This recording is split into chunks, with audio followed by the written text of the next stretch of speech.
안녕하세요. 네, 오늘은 현재 주식시장에 대해서 좀 한번 얘기를 하고 싶어가지고 찍게 되었습니다. 어떻게 보면 그 주식시장의 시황에 대해서, 그 현재 시장에 대해서 얘기를 하는 첫 번째 동영상이 될 것 같네요. 여태까지 제가 시황에 대해서는 한 번도 이야기를 한 적이 없는데, 뭔가 약간 좀 한번 얘기를 해도 나쁘지 않은 것 같은 스탠스, 이렇게 타이밍인 것 같기도 하고, 제가 원래 이걸 찍지 않았던 이유는 일단은, 뭐랄까, 시황 영상은 사실은 뭐 나중에 또 보거나 하게 되진 않는 것 같아가지고요. 그때 약간 소비되는 휘발성 약간 지식이 되는 느낌이 있어가지고 저도 유튜브에서 시황을 가끔 보긴 하지만, 그래서 가급적이면 그래 나중에 다시 보고 싶은 영상을 찍는 거를 저희가 좀 지식을 남겨놓고 싶어서 찍는 거지, 이렇게 휘발적으로 찍고 싶지 않아서 시황을 여태까지 안 찍었는데요. 요거를 찍게 된 이유는 그냥 이 타이밍이 되게 중요한 타이밍인 것 같아서 한번 찍게 되었습니다. 뭐 여태까지 저의 그 동료들, 같이 투자를 즐기는 이 분들은 전부 하나같이 저의 스탠스가 뭔지 아시고 계시죠? 다 저는 계속 매수를 추천했고요.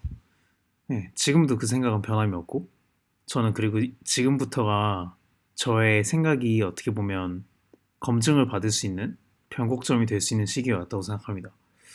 전 지금도 일단은 매수 생각을 하고 있고, 매수가 아주 좋은 답이라고 생각합니다. 그 이유에 대해서 제가 말씀해 드릴게요.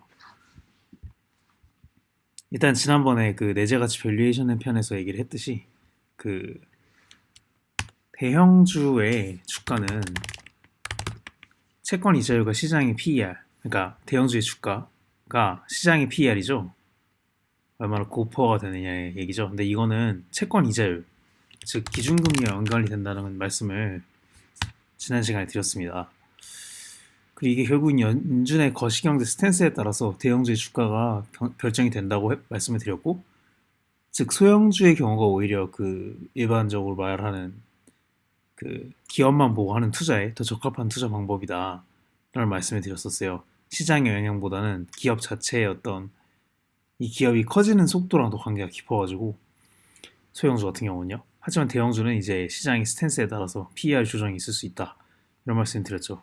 그리고 아시다시피 지금 현재 그 전체적인 거시 경제의 어떤 연준의 거시 경제 스탠스는 그 정말 단순하게 딱 이거예요. 단순하게 일단 첫 번째 금리 인상이고, 이 금리 인상하는 이유는 인플레이션이죠. 이 두 가지밖에 없어요. 그래서 현재 우리가 지금 생각하는 게 금리 인상과 인플레이션, 이 인플레이션 언제 꺾일 것인가 걱정을 하면서 지금 금리 인상 언제까지 할 거야? 라고 생각하면서 되게 걱정을 하는 상황이 됐는데, 사실요, 여기에 우리가 하나 더 추가하고 싶은 저는 내용인데요. 실업률이라는 걸 추가하고 싶습니다. 개인적으로.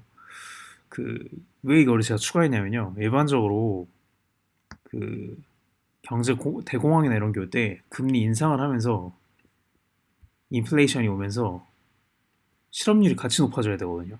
이 3조건이 다 있어야 돼요. 과거에 역대 그 공황이라고 막 대공황이라고 불렀던 시기를 다 살펴보면 이 세 가지가 다 올라가게 돼 있어요. 왜냐면 리세션이 되면 그 고용을 감축할 수밖에 없는 상황이 되거든요. 근데 지금 계속해서 나오고 있는 그 unemployment rate 있잖아요. 실업률이랑 뭐였죠? 기억이 안 나네. 논페이를 뭐였죠? 논팜이었나? 페이를? 하여튼 실업률 데이터 두 가지가 있잖아요. 그 페드에서 그 뭐지? 프레드 앱에 계속 나오는 실업률 데이터 두 개가 있는데, 둘 다 실업률 데이터가 좀 계속 좋게 나오고 있어요.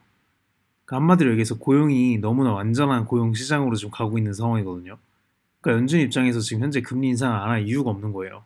인플레이션을 잡기 위해 금리 인상을 하고 있는 상황이고, 실업률에 대해서 어떤 그 문제가 없기 때문에 굉장히 경제가 현재로서 경제 자체는 좋은 상황이라고 봐야 돼요. 지금 현재 상황. 돈을 지금 풀지 않을 뿐이지 경제는 좋은 상황이에요. 제가 봤을 때는. 연준도 그걸 알고 있기 때문에 금리 인상을 공격적으로 할 수 있는 겁니다. 좋은 상황이다. 실업률이 계속 낮다. 그런 상황이에요. 그렇다면 우리가 지금 언제 그럼 이 주식 자체에 대한 그 스탠스가 변화할 수 있을까? 주식의 상승은 언제 올 수 있을까에 대한 얘기를 좀 해볼게요. 일단은 지금 시장을 관통하는 주제는 금리 인상과 인플레이션이죠. 현재 이 인플레이션의 원인은 크게 두 가지로 우리가 생각할 수 있을 거예요. 첫째는 아시다시피 코로나 이후에 돈을 많이 풀어서가 첫 번째 이유겠죠. 그리고 현재 아시다시피 코로나 이후에 이 코로나라는 게 바이든이 최근에 종식 선언을 했더라고요. 괜찮다고. 그러면서 돈이 시중에 정말 빠른 속도로 지금 돌고 있는 상황이 된 거죠. 그래서 예전부터 지속해서 그 방정식을 보여드렸지만, 네, 이게 통화량이고요. 이게 통화 속도죠. 이게 물가고, 이게 거래량이라고 해야 되나? 네네. 이 GDP죠. 아무튼 현재 지금 네, 통화량과 통화 속도가 코로나 돈을 풀어서 통화량이 증가하는 상황을 봤고 지금 이제부터 통화 속도가 올라가고 있는 상황이거든요. 현재 상황이. 그래서 당연히 물가가 올라가는 건 당연한 얘기예요, 지금. 근데 특히 여기서 원래 거래 물량이 함께 증가해주면 참 좋았을 텐데 아시다시피 원자재 가격이 많이 올라가잖아요. 그러면서 물가가 오히려 올라가는 상황이 된 거예요. 왜냐면 원자재 가격이 쌀 때는 물가는 떨어지면서 거래 물량만 올라가가지고 정말 완벽한 살기 좋은 시대가 되거든요. 근데 지금 상황은 원자재 가격의 상승으로 인해서 네, 이런 물가만 올라가는 상황이 생기면서 인플레이션이 생긴 거죠. 근데 여기서 하나 함정이 있어요. 그러니까 한마디로 지금 이 인플레이션이 생겨가지고 인플레이션 잡기 위해서 우리 지금 금리 인상을 하고 있는 걸 보고 있는데 그 때문에 이상 물가를 잡자. 이게 지금 연준의 생각이잖아요. 예를 들어서 뭐로 예를 들까요? 통신비, 물가 5% 상승. 그래서 금리가 2%다. 그러면 은행에 넣는 것보다 그냥 감자를 사 먹는 게 낫다. 이런 상황이 되는 거잖아요. 감자 가격이 금리보다 빨리 오르는 상황이 되니까. 그러니까 이 금리를 올려가지고 실질적인 이자를 실질적인 금리를 이제 어느 정도 조정을 할 생각으로 좀 하는 거잖아요. 근데 이제 여기서 우리가 헷갈리면 안 되는 게 이 물가 5% 상승 맨날 CPI가 몇 퍼센트 상승했다 나오잖아요. 요게 1년 기준이에요. 제가 보니까. 그러니까 다르게 얘기하면 2021년 5월에 비해서 2022년 5월에 물가가 상승했는가 이걸 보는 거거든요, 현재. 이게 왜 말이 안 되는지 좀 이해가 혹시 되시나요? 그러니까 지금 스타벅스 아메리카노가 4,100에서 지금 4,500원이 됐잖아요. 한마디로 10%가 오른 거예요, 거의. 10% 올랐죠. 그러니까 이게 지금 1년 동안 이만큼 올랐기 때문에 CPI, 그러니까 즉 물가가 상승했다 이거를 후행 지표로 지금 CPI가 보여주는 거거든요. 그러니까 우리가 이미 사실은 이 웃긴 게 후행 지표랑 선행 지표가 있는데 이미 이 물가라는 지표는 우리 삶에서 이미 물가가 오른 걸 우린 체감하고 있어요. 근데 지금 나오는 기준 이 연준의 보고에서 8에서 10% 올랐다라고 후향적으로 보고가 되는 거지 물가가 앞으로 더 오른다는 얘기가 아니에요, 이게. 이 CPI라는 건 후향적 보고라는 겁니다. 그래서 우리는 선행적으로 앞니를 지금 봐야 되거든요. 2023년에 인플레이션이 올해만큼 심각할 것인가 요거를 우리가 생각해 봐야 돼요. 어떻게 생각하세요, 여러분들은? 보통 되게 정말 재밌는 게 필수 소비재라고 볼 수 있는 혹은 선택 소비재의 성향도 약간은 있지만 식음료들 주식 있잖아요. 맥도날드, 스타벅스, P&G 이런 회사들의 제품의 가격을 보면 인플레이션 어느 정도 우리가 체감할 수가 있어요. 왜냐면 이런 대형 기업들은 물가 상승을 미리 예측해서 어떻게 보면 미리 가격을 올려야 되는 입장이거든요. 근데 이 가격들이 아시다시피 2020년도 3월에 비해서 2022년도 그 10월에는 비교를 해보면 총합해서 대충 10%가 정도씩 올랐어요, 지금 현재. 그게 현실이에요, 지금. 그래서 현재 나오는 CPI를 이어 투 이어잖아요. 이미 반영을 하고 있는 거예요. 그러니까 우리 생활의 물가는 이미 10% 정도가 다 올랐고 현재 이 나오는 CPI 숫자들은 후향적으로 이걸 보여주고 있는 지표라는 거예요. 그래서 이 후향적 지표를 가지고 우리는 지금 금리 인상을 결정한다 이렇게 하는 게 지금 연준의 스탠스거든요. 그럼 내년을 생각해 볼게요. 우리가 2023년 예상해 봅시다. 정말 상식적으로 예상을 해보자는 거예요. 2022년의 물가와 비교해서 2023년의 물가를 상승시킬 수 있을까? 이거 한번 우리 생각해 볼게요. 4,500원짜리 아메리카노를 4,900원에 판다고 가정해 봅시다. 여러분도 이거 드실 거예요? 저는 안 먹을 것 같거든요. 전 4,500원일 때까지만 해도 잘 먹었는데 4,900원까지 올라가면 가치가 없는 것 같아서 안 먹을 것 같아요. 여러분들도 그렇지 않으세요? 즉, 이 대기업에서 4,900원으로 그럼 올릴 수가 있을까요? 수요가 없는데? 상식적으로 볼 때? 현재 햄버거 가격에서 10% 아니 8%에서 9%더 올릴 경우에 여러분들이 이 햄버거를 드실 거예요? 안 드시겠죠? 저는 이런 상식적인 생각을 했을 때 현재 스타벅스의 4,500원이 내년에 유지될 거라고 보고 있어요.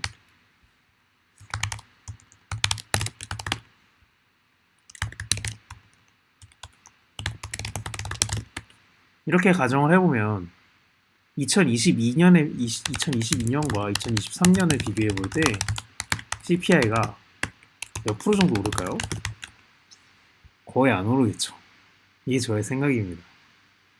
CPI가 거의 오르지 않는다고 한다면 우리는 그 금리 인상을 기대해야 될까요?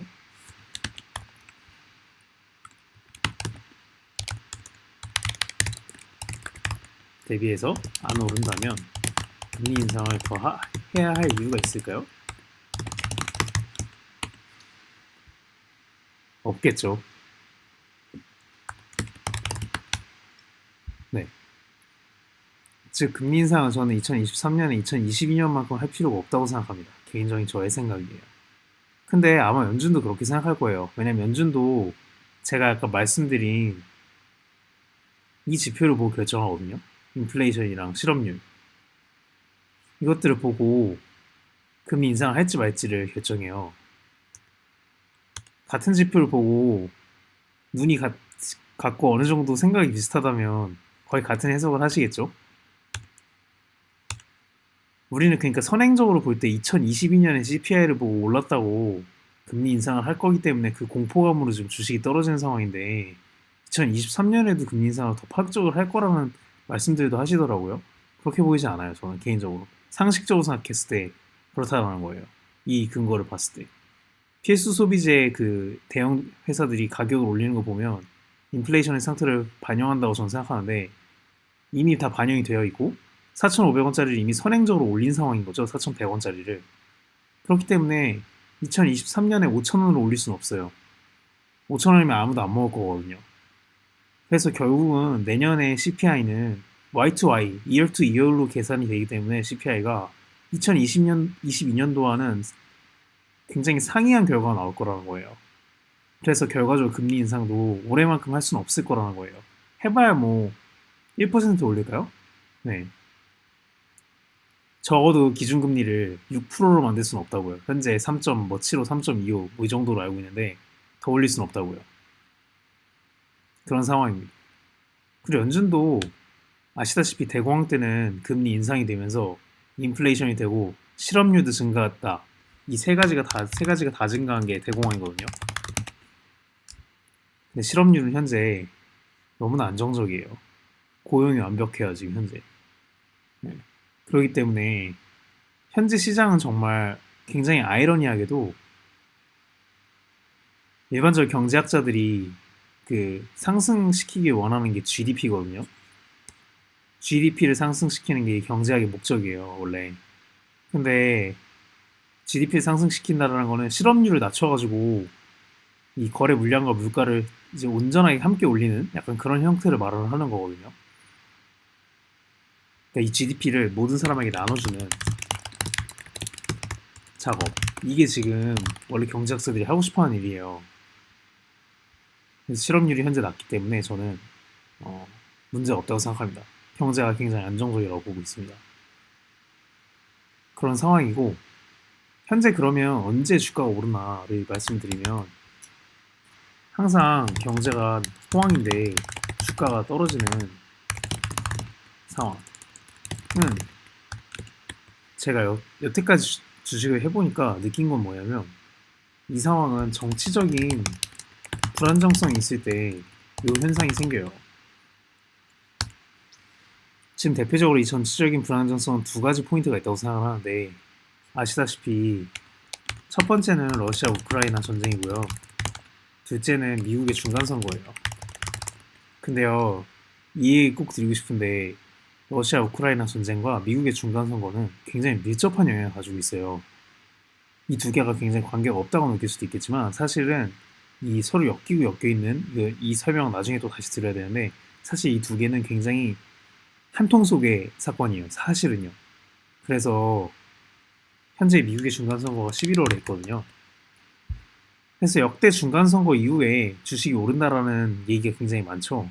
그 얘기는 경제 상태가 좋은데 주식으로서 그 반영이 되는 거는 정치적 불안정성이 해소될 때 그 주식이 반영된다는 뜻이에요. 저는 그렇게 해석하고 있어요. 대표적으로 한국에서도 그 예전에 2015년도, 2016년도에 그 굉장히 분위기가 안 좋았죠. 세월호 사건은 2014년도에 있었고 15년도, 16년도에 계속해서 중국의 그 경기 침체 플러스로 이 박근혜 대통령이 탄핵 사태가 있으면서 정치적으로 불안정성이 있었는데 그 이후에 2017년도부터 굉장히 주가가 많이 올라가기 시작했죠. 정권이 바뀌고 나서요. 이 상황에서 우리가 생각을 해야 될 게 정치적인 불안정성이라는 게 생각보다 증시에 미치는 영향이 굉장히 커요. 그래서 이게 해소가 되는 순간은 기존에 있었던 이 경제가 호황인 것에 주가가 반영을 하기 시작합니다. 제가 여태까지 경험해 본 바로 의하면 그렇습니다. 그래서 저는 개인적으로 이번에 주가가 많이 오를 가능성이 크다고 봅니다. 11월 이후에. 이게 해소가 될 거거든요. 하지만 물론 이거에 대해서 좀 다른 반대되는 의견도 있을 수 있어요. 예를 들면 현재로서 나올 수 있는 불안정성은 크게 그 과거의 사례를 보면 두 가지를 예를 들 수가 있는데 첫째는 70년대 후반이랑요 90년대 초반, 초중반의 사례를 들 수가 있어요. 이때도 물가가 굉장히 높아가지고 인플레이션 잡는다고 금리를 인상했던 시기거든요. 그리고 항상 금리 인상을 이렇게 강하게 했을 때는 신흥국의 증시에 타격을 줬어요. 그 신흥국의 그 뭐랄까 부도 위기를 높였어요. 그리고 현재 한국도 그 타격을 지금 현재 받고 있는 상황이에요. 미국이 기준금리를 공격적으로 인상을 하면서 한국 자체도 굉장히 지금 환율이 불안정한 상황인 건 맞아요. 그래서 그 와중에 이제 한국이 부도가 날 것인가 안 날 것인가 이거를 잘 생각을 하고 있는 상황인데 사실은 한국의 기업 자체를 생각하면 한국의 기업은 현재 부도를 저는 안 날 거라고 보고 있습니다.